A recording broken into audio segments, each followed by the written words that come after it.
Thank you for listening to the show on Really Big Something Channel. September 29th, 2017. 2:05 here on the great WRKO. Okay, my friends, at 2:20, in about 15 minutes, we're going to have Ambassador John Bolton on. You don't want to miss it. And so, quick story, and then I want to dive back into the blazing phone lines. 617-266-6868 if you want to be part of the show. So, what is it that we keep hearing from these mayors, these rogue mayors, presiding over the sanctuary cities here in Boston and across Massachusetts? That no, they're not protecting or shielding violent criminal illegals. No, they're cooperating with ICE when it comes to the violent criminal illegals. Well, guess what? They lied, and now they got caught lying again. So, recently, ICE officials, in an operation called Operation Safe City, which ended on Wednesday, they were involved in numerous nationwide ICE raids. They hit California. They hit especially Los Angeles. They also hit Philadelphia, New York City, Baltimore, the Chicago area, Portland, Oregon, and guess what? Massachusetts. And in these nationwide arrests, nearly 498 to be specific, criminal illegals were arrested. 50 of them were in Massachusetts sanctuary cities.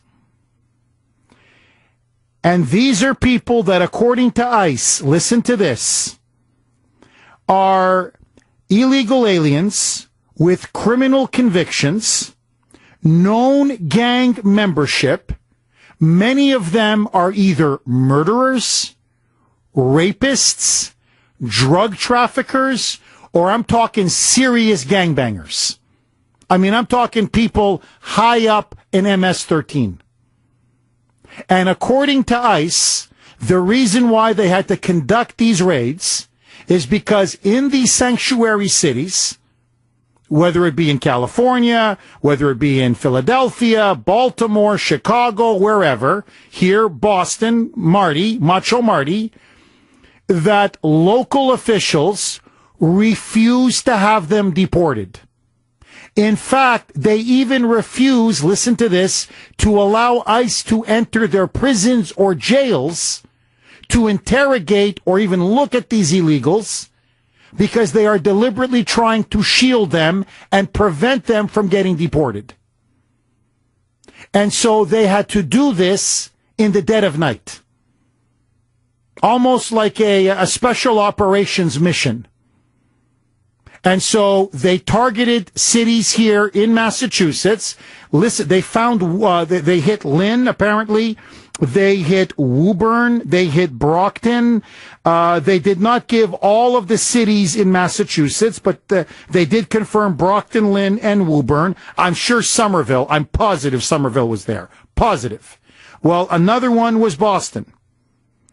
And one of the people that they arrested in Boston, listen to this, is an illegal alien from India who is a registered sex offender. Who is not only a registered sex offender, a child molester. So I want you to think about this. The mayor of Boston, Macho Marty, is deliberately ordering local law enforcement officials to shield not just illegal aliens, but criminal illegal aliens who are on the sex offender registry list who are known child molesters. So, according to these libs, these open borders pro-sanctuary city advocates, if you're a child molester, come on down. If you're a rapist, come on down. If you're a murderer, come on down. But don't you dare protest players taking a knee. Jeff, hey, Kuhner man, hey, that's fascism, buddy. When they take a knee, you salute. Do you understand? They can do whatever they want. So, if you're a law-abiding citizen, blank you. You go 20 miles over the speed limit, you got yourself a ticket, baby. But if you're a known child molester and an illegal alien living in Boston, hey, leave them alone. Live and let live. What they are doing with these sanctuary city policies is not just defying federal law. It's not just illegal. It's not just acting as a magnet. In fact, ICE itself is saying what they're doing is creating a safe haven for some of the most violent, vile, dangerous criminals and allowing them to essentially operate in the shadows. Now, I ask you, when you hear that child molesters and murderers and top members of MS-13 are roaming in our sanctuary cities, and our local officials, Ayo, Mayor Curtatone, Macho Marty, I can run down the list, they are prioritizing the rights of violent, illegal, criminal aliens over you, the public. In my world, that's called treason. 617-266-6868. Skippy in Southie, you're up next. Go ahead, Skippy. Jeff, I'll tell you one thing about these ICE raids. It's a good start. Keep going. That's what I say. Keep going. But to Jeff, I was waiting for a little bit. I hope you don't mind if I can comment on that. On Dr. Seuss, go ahead. Shoot. Oh, please. I was telling Jared, we were talking when I called, and the strange thing, this woman's supposed to be so smart. She knows all about books. Dr. Seuss was a lefty. I've read those books over and over to little kids, and they give me a headache. You just say the same thing over and over. But the thing is, it was cryptic language, read between the lines. It was against the powers that be. I don't get it, but I guess that's how they decipher it. Also, there's a guy named Frank Baum who wrote The Wizard of Oz and several other small books along the way. No, remember when he said, "Don't pay no attention to that man behind the curtain"? That's about Big Brother. You know what I mean? Just look at the Big Brother. So she didn't see that, and she's a lefty. She's a screwball. She's smart. I don't know. You say she graduated, a high graduate. I don't know. I don't know those Latin terms. I don't know if it's Susie cum laude or whatever, but she's a dummy. She's a dope. Oh, she is. Look, she's an and look, Skippy, and thank you for that call. Look, they go to these universities, they get a dinky graduate degree. I'm just going to be honest with you. They puff themselves up. They're just indoctrinated in graduate school. That's what this is. They're basically brainwashed leftists, and then they send them off like drones into the schools to then brainwash our kids. And she's there lecturing Melania Trump on what's an appropriate book and what's not an appropriate book. So she recommends, I kid you not, she's recommending books. No, here's an alternative list. Forget Dr. Seuss's books. Forget Dr. Seuss. Give me books that push amnesty for illegal immigrants. And that's Cambridge Elementary. So what she's saying is, no, the little bambinos, no. Grade 1, grade 2, grade 3, come on. We got to sign them up for the Democratic Party. Come on now.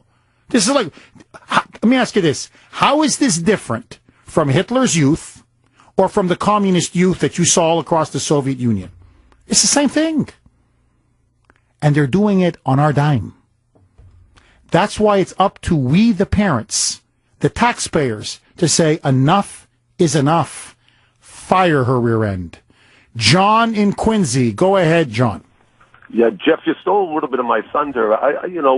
This woman has every right in the world to have her opinion about Dr. Seuss. She has every right to maintain that opinion.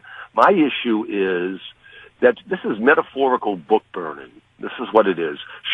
What's to stop her from telling a kid that picks up a Dr. Seuss book in her library, "Oh, that's not the book you want. Wait, we have a list of books over here that you want." How many other librarians in the public school system share her view? This is like book burning. It's censorship. Oh, I love that phrase, John. What's to stop her from, she's going to recommend books that she believes politically. That's not what she's getting paid for. Bingo. I love that phrase. It's a metaphorical book burning. Basically, now she wants to torch Dr. Seuss. Metaphorically. Now, the other thing is this. You're a librarian. You get a donation. It's free. You take it. What you think about it is irrelevant. You take it. And especially, it's the White House. It's the First Lady. If anything, if I'm Cambridgeport Elementary, I don't care, Donald Trump, whatever you think of his policies, you may say, hey, we were singled out by the President of the United States and the First Lady. Look at this. And they even donated books for us for National Reading Week. To me, that's a feather in my cap. Instead, this woman takes it on her own, by the way, no authority. She doesn't even have the right to do it, and rejects the books. And lecturing Melania Trump. I swear, well, I got a graduate degree in library science. You know, it's a cliche. Dr. Seuss books, it's a cliche. It's a cliche. You arrogant elitist snob. If I had my kids in that school, I pay you to be a librarian. My kid needs help on a project or on what, you recommend the best books for him. I don't send my kid there for you to impose your political views on him or her. I mean, to me, this is just common sense. Lou in Rhode Island. Go ahead, Lou.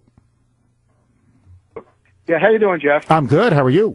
Okay, I actually had two things. First of all, when you got onto the deportation thing, I looked at I was looking for information on gangs the other day, and I ran across an article that last year in Boyle Heights in Los Angeles, that there was a Latino gang that was terrorizing the few black families that were living in a housing project, and they firebombed one of the residents' apartments, and 7 of them were arrested. And you know what's ended up making that apartment building safer? Putting in video cameras and bringing in the police. The police. Which gets me to my next point, is that this woman in Cambridge isn't really that much different than Colin Kaepernick and all these other people who just want to tear down America. I mean, whoever thought a few years ago that we would be, the NFLs would be sitting for the national anthem, and the flag, they'd be talking about tearing down the Jefferson Memorial, getting rid of the Star Spangled Banner, and doing all the kind of stuff that they're doing now, and just calling everything white supremacy, and Greg Popovich talking about open racism against white people. Whoever thought of that? This woman is in line with that whole thing. Except maybe, she's a little bit in the vanguard of it. But it's all the same stuff. Oh, John, look, I think you hit the nail on the head. Sorry, Lou. Lou, you hit the nail on the head. This is it's a form of cultural barbarism. And so here, take Shakespeare. They're going to come out and say, well, he's white and he's a male. Okay, so what? He wrote some of the most beautiful, powerful, enduring literature in the history of the world. Now, how is this different? Just think about it. Say, from what the Nazis did. Oh, Jew? No. You don't read a Jew. No. That's exactly what they're doing now. Except white male has replaced Jew. Same principle, same philosophy, just different target. 617-266-6868. John Bolton next. 222 here on the great WRKO. 617-266-6868. Okay, we were scheduled to have John Bolton on now, the former UN ambassador. We're having a hard time getting in contact with him. It's off. Okay, wait a minute. We're going to see if we can get a hold of him. Bradley in Haverhill. Go ahead, Bradley. Hey, Jeff, how are you? I'm good. How are you, Bradley? I'm good. Hey, listen, first of all, I think that librarian was absolutely ridiculous. The historical significance of a gift from a White House would benefit any school. I don't care what the gift is. Bradley, I agree with you. I mean, tell me, how is it? No, really, you're an elementary school in Cambridge, okay? A public school. How is this not, a huge plus? Hey, we were singled out by the White House, the only school in Massachusetts, and they sent us 10 Dr. Seuss books. Wow. To me, that's a selling point. To the parents. That's what I think, too. Who would turn that down? No one. Unless you're a moonbat, Bradley. That's right. And I have something else. I have Go ahead, a feeling this is going to get... do you know, in my home, I have a signed book by Charles Schultz of Peanuts, Charlie Brown, Lucy, and all those. Oh, Bradley, please don't tell me they're going to ban Charlie Brown now. They're going to say that's racist too? I shouldn't put this out, but I have a feeling because there's a character called Pigpen. Oh, yeah, the one that never cleaned himself? The one that never took a shower or a bath? Yes, and the one that had the voice of reason, but I have a feeling that will be next. I hope not. I love Charlie Brown. I loved Peanuts. Thank you for that call, Bradley. 617-266-6868 is the number.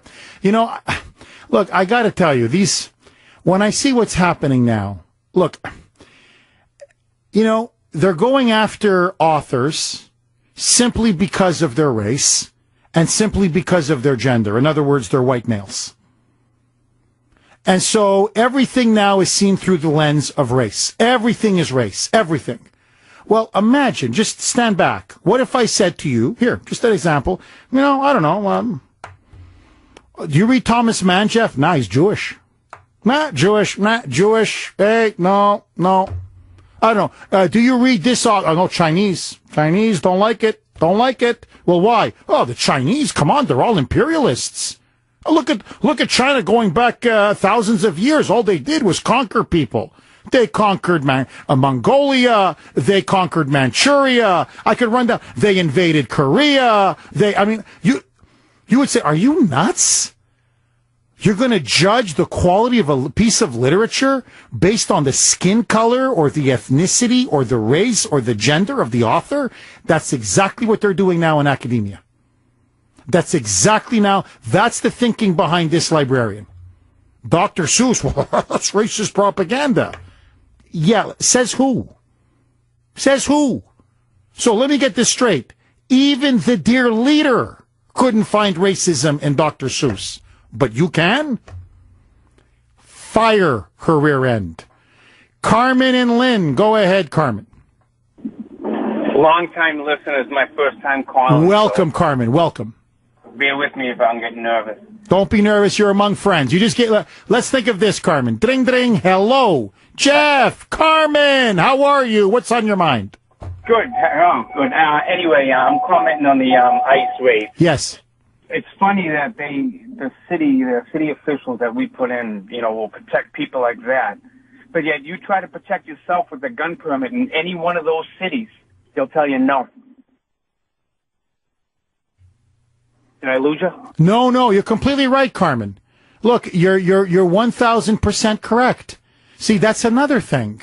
So what they're doing in these inner cities and what they're doing now in towns increasingly across Massachusetts and the country is they're inviting illegal immigrants in. So they're overflowing our schools. They're crowding our emergency rooms. Many of them, simply because they're low skilled and they're illegal, they have to live on welfare to survive and feed their families. So many of them have to take welfare. They have to work under the table. So many of them are not paying taxes, contrary to what the left says. So they're stealing people's jobs. They're driving down wages. They're bringing in with them crime. They're bringing in with them drugs, MS-13 gangbangers. That's just a fact. And then before you know it, you can't even hear English spoken in your own town or your own city. That's just a fact. So when you then say, well, look, my neighborhood's become much more crime-ridden and dangerous, I need to protect myself with a gun. No Second Amendment right for you. Well, you brought the invaders in. You brought the criminal elements in. And, they keep going on about, oh, no, we're cooperating with ICE. Well, there's a child molester that was walking around Boston, and you guys didn't want to deport him. You didn't want to notify ICE.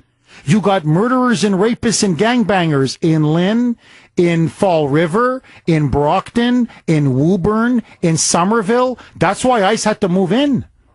Because your mayors don't want to cooperate with the federal government. So who does that put at risk? You. You, your family, your spouse, your children. Enough's enough. Clean them all out. Wayne in Braintree. Go ahead, Wayne. All right, Jeff. So the whole Dr. Seuss thing really kind of got me up in arms because personally, I can't believe you're so narrow-minded on this and you can't see. Don't you know that Marvin K. Mooney, Will You Please Go Now, is a euphemism for getting the immigrants out of this country? I'm, of course, speaking completely in satire. That is insane. I mean, I read Dr. Seuss books to my son now, and he's only 6 months old, and I read them to him. He has no idea what the hell's going on, but it's just fun because he has no idea what the hell I'm saying, and I'm sure neither do a lot of adults. I'm not sure what a crunk car is, but I know it from Marvin K. Mooney. Marvin K. Mooney, Will You Please Go Now was my favorite book when I was growing up. I have a Marvin K. Mooney tattoo. I love that kind of stuff. But I mean, the Sneetches, the Who's. I mean, if there's anything more gender fluid, it's a Sneetch. That is, do we know what the Sneetches are? No, we don't. Some had stars on their bellies, others didn't. Who cares? Oh, brilliant. Wayne, touche. Honestly, touche. Touche. I read it to Ashton. I read it to Ava. They love it. They don't understand half of what I'm reading to them, but they love it. Leave Dr. Seuss alone. Bolton, we're going to get him for 235, I promise. Are we heading towards war in North Korea? But first, let's take it to Evan in the newsroom. 236 here on the great WRKO. Okay, my friends, we are now joined by former UN Ambassador John Bolton. Ambassador, thank you so much for coming on the Kuhner Report. Well, glad to be with you. Ambassador, let me ask you, I think really now, maybe the most important question on the world stage. North Korea's foreign minister at the UN earlier this week said that they now believe that the United States, Trump, the president, has declared war on North Korea. And hence, because they now argue that we have declared war on them, they have now vowed to shoot down U.S. warplanes and bombers, even those that are not over North Korean airspace. So my question to you is this. God forbid this weekend, a North Korean missile or a North Korean fighter plane shoots down an American bomber or an American jet. What do we do? Well, you're quite right to point out just how dangerous the situation is, and that this really is North Korea that's the source of the trouble. If they weren't developing nuclear weapons, we wouldn't particularly care what happened on the Korean Peninsula. It's not so much that that Trump said something that crossed some line. In fact, we are at war with North Korea already. We're in the middle of an armistice where we've been since 1953. But, the war in Korea is North Korea versus the United Nations, because we are there in a United Nations capacity under authorization by the Security Council. So they need to be very careful about how they handle this. Now, leaving the diplomatic niceties aside, let's think back to the Johnson administration when North Korea seized the Pueblo, a U.S. ship in international waters. It was a spy ship, but it was international waters, had every right to be there. You'll recall they seized it, brought it into port, and kept our crew prisoner for quite some time until they were released. So they're perfectly capable of going out into international waters. They've been moving some of their fighter planes to bases closer to the coast, obviously trying to prove that that they would be in a better position to launch. And what this demonstrates is that when you're in a situation like this, especially with a strange and bizarre government like North Korea, there's a risk of military hostilities, not because one or both sides intended, but because of the possibility of miscalculation. And as I think you were suggesting a moment ago, you could have an incident in the air or an incident at sea near North Korea that maybe even the North Koreans didn't intend to get serious, but which could get serious very quickly. So all of this says to me for long-term peace and stability in the region and for the protection of the United States and our allies, we cannot, as we have so often in the past 25 years, just kick this North Korea problem down the road further. As I think a number of administration officials said, there isn't any room left to kick it down. If we do that, we'll simply face this kind of behavior even worse, because in a year, 18 months, North Korea will have deliverable nuclear weapons. Ambassador, just to play, not even devil's advocate, but just to ask you this, because you served under Reagan, you served under George W. Bush. Obviously, you're an advisor to President Trump, an informal advisor, but obviously the White House is listening to you. In 1969, under Nixon, a U.S. spy plane, an unarmed U.S. spy plane, was shot down by North Korea. 31 American crew members were killed. God forbid if by accident or by design, a U.S. bomber, a U.S. plane, whatever, is shot down by North Korea. What would you advise President Trump to do? What should he do? Well, I think he would have to respond militarily. I don't think you can allow something like that to happen. And not answer it. Not because we want to escalate hostilities, but for precisely the opposite reason. If North Korea does something like that and doesn't have to pay a price for it, they will conclude they can do it again. And that is a very, very dangerous circumstance where the enemy misestimates what your reaction would be. Now, obviously, any retaliation by us would carry the risk that they would do something further. But again, as bad as it is now, it would be even worse once they get nuclear weapons.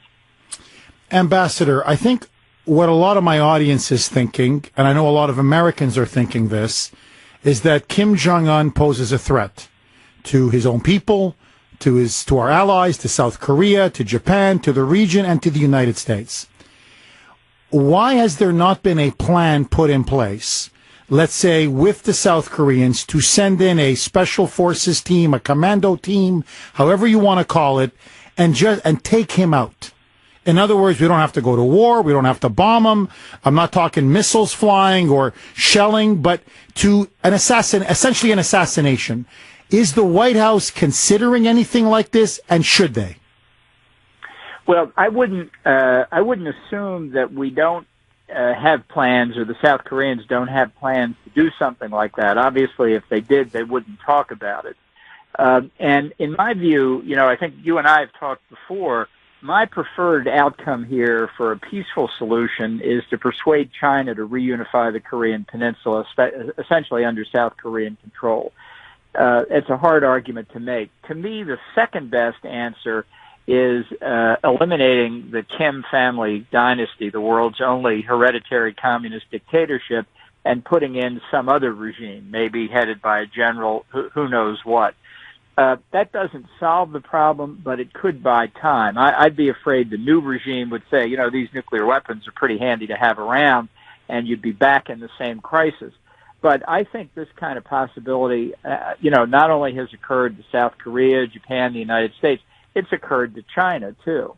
And that's one of the reasons I think the Chinese are potentially listening to President Trump more carefully than they listened to his predecessors, because they understand that as this nuclear capability gets ever more threatening, that there really is a chance that under this president, the United States would do something. And maybe not a military attack, maybe cyber attacks, maybe this kind of special operations mission that they need to take seriously.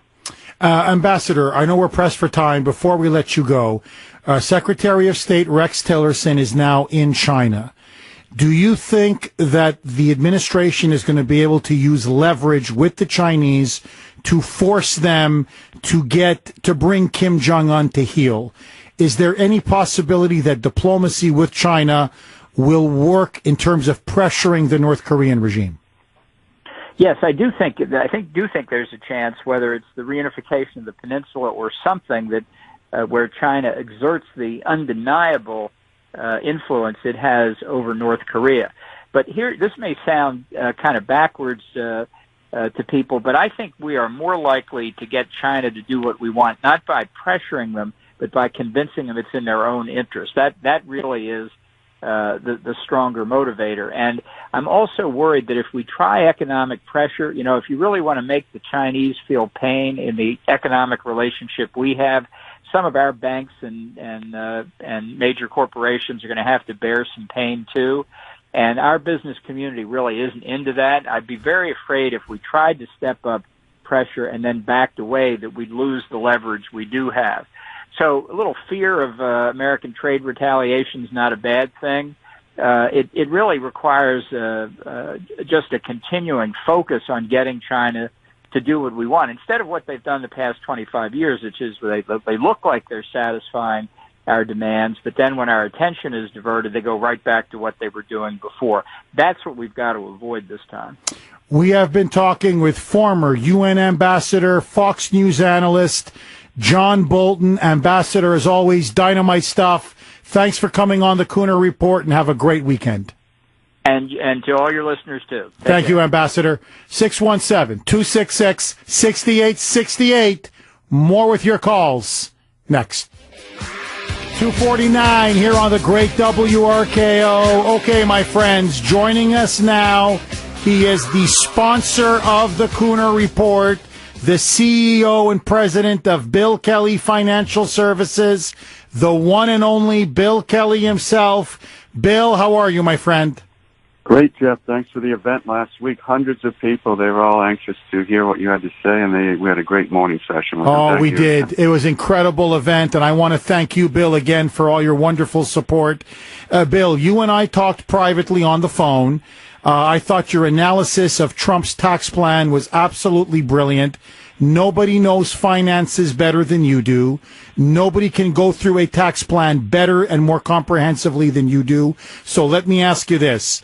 President Trump and the Republicans unveiled their big tax reform. The president vows it will create a quote-unquote middle-class miracle. As somebody who's looked at the plan, whose business it is to look at the plan, is this good for the middle class, Bill? Well, the middle class, perhaps, if you consider the middle class people in the $150,000 range, but really to have no taxes on a couple earning $33,000 a year. I mean, Jeff, think about earning $33,000 a year and trying to live in the United States. So that's a no-brainer. And to publicize that at the expense of the corporate tax cut, look, we need a corporate tax cut. People are never going to be happy with enriching corporations. There's only one way you can get a corporate tax cut is to cut taxes to corporations. People have to understand that.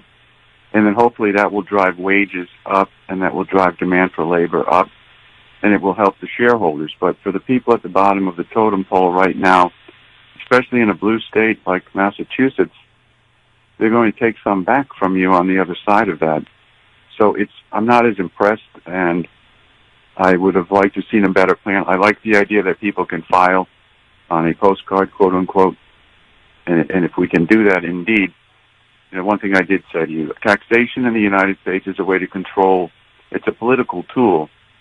It's really not a way to collect revenue because it's very, very, it's not streamlined, Jeff. So we're using it so we're giving gifts to people in red states. We're taking away things from people in blue states.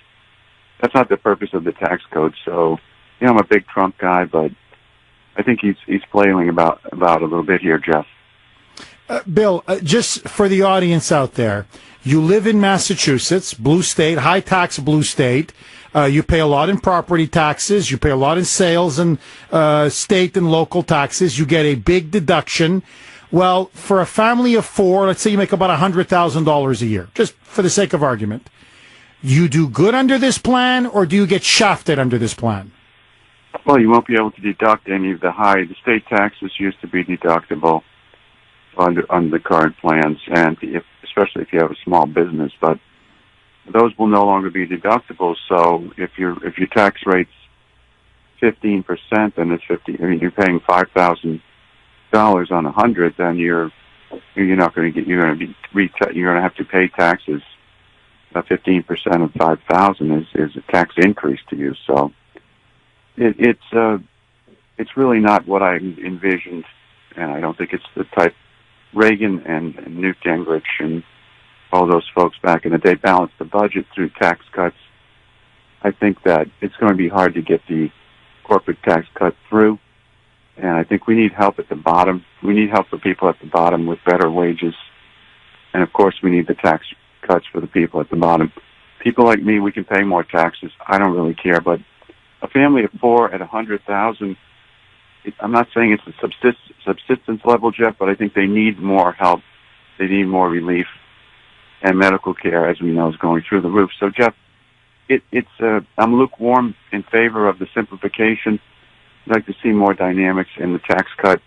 I definitely would love to see the corporate tax cut go through, and I hope it does. But I think there's very little likelihood that it will pass now, as it is right now. Bill, you like the corporate cut because you're saying this is going to unleash a massive boom. As you put it, it'll send the economy to rocket into outer space, creating jobs, creating businesses, massive investment. So you think if Trump gets that 20% rate, if he can win that, you think that'll really just, almost like a 1980s Reagan-style boom will be unleashed, correct? In my mind, there's no doubt about it, because they're going to allow companies to repatriate. Countries that spent years and years and years moving their businesses offshore, in certain respects, for taxation purposes, they've done that, but they've kept their businesses here, in spirit. So I think he wants to bring them here, both in spirit, in kind, and in person, so that America again is the safe haven of the world for finance. I think he wants to create a jobs generator. He's already proving his theory that American workers are the best in the world is coming to pass. We're seeing it happen. Lots of jobs. Get the corporate taxes down, Jeff. It's going to be great for America. Unfortunately, people are going to rail against it, especially on the left. So I think there's some pluses and minuses in the tax reform. I hope it's true reform. I really like the idea of people earning less than $50,000 having to fill out a simple form, mail it in. That's the end of taxes for the year. Bill, if you were not Bill Kelly, CEO, president of Kelly Financial Services and sponsor of the Kuhner Report, but suddenly with the magic waving of the wand, you're now Senator Kelly. You're Senator Bill Kelly in Washington, D.C. The plan is presented to you. It's basically this plan. Would you vote yay or nay? Yes, up or down? Right now, if it were going through the way he stated, untouched, I would have to vote yes, but we've got to really be careful. Look, Jeff, you and I bring razor blades out for veterans and the shaving equipment. We know, policemen are trying to raise families and housing. Policemen in Boston have to live in Boston. Think about those expenses. So we need to help people at the bottom, and I know you're aware of that, and I am too. So I would vote yes at the present time, but there are some caveats, Jeff. So basically, you're a lukewarm yes. You're yes, but you're not an enthusiastic yes. That's correct, because it always seems to me that these things don't happen. They're fleshed out. They're in broad strokes on the campaign trail, shouting from a platform, and then we lose what's really important. So let's help the people that are less fortunate. Let's help the American worker, the union guys. They work their tails off. Let's help the factory workers. Let's help the teachers. Let's help everyone with this new plan if we can. I think it's America. We share in our prosperity. We also share when things go the other way, Jeff. So we really need to be there for everyone. I hope it works out. I wish the Senate would get going on it, have it over with by Thanksgiving is what they want to do, and let's see what happens, Jeff. Bill, before I let you go, buddy, you got any events this weekend? A number of people can call if they want to get some financial advice. Geez, 888-800-1881. We have an event Tuesday evening at the Tuscan Kitchen, Burlington. It's filling up. We've had hundreds of people over the last month come to our events, thanks to you. And that people always mention you, Jeff, when they get to the event. Oh, thank you, my friend. So thank you for your help. Oh, my pleasure, Bill, and thank you for always having our back. God bless you, buddy. Likewise. God bless. Take care. Best for the family. Yep. You too. All the best to Kelly, Mary Madeline, and William Jr. 888-800-1881 if you want to join that event, Tuscan Kitchen in Burlington on Tuesday. Okay. It's the end of the show. We're about, what is it, Brittany? A minute and a half. Are you going to watch the Pats? Are you going to watch the Patriots? Are you going to watch the Pats this Sunday? And let me ask you this. If they do stand for the national anthem, they're not locking arms, they're going to respectfully, salute the national anthem, will you then watch the Patriots? Will you watch the Pats? Or is this for you now like a divorce? It's finished. So Brittany says, no matter what, even if they stand, respectfully stand, hand over heart, she still is not going to watch the game on Sunday. I'm not going to watch it because to me, the opposite of love is not hate, it's indifference. I'm now indifferent. I don't care if they stand, kneel, lock arms, don't lock arms. They lost me. I'm done. So, Brittany, you're definitely, Sunday, you're not watching Sunday, football. nope, not watching the game. You don't care if they're singing the national anthem, putting their hands on their hearts before the game. No matter what, you're an A, you're not watching. Their message has been lost long ago, Jeff. We'll have follow-up, I promise, on Monday. We'll discuss it. I gotta go. I used to say, go Pats, go. I don't care anymore. The voice of Boston is you. 680 WRKO Boston, 93.7 WEEI HD2 Lawrence, Boston. It's 3 o'clock.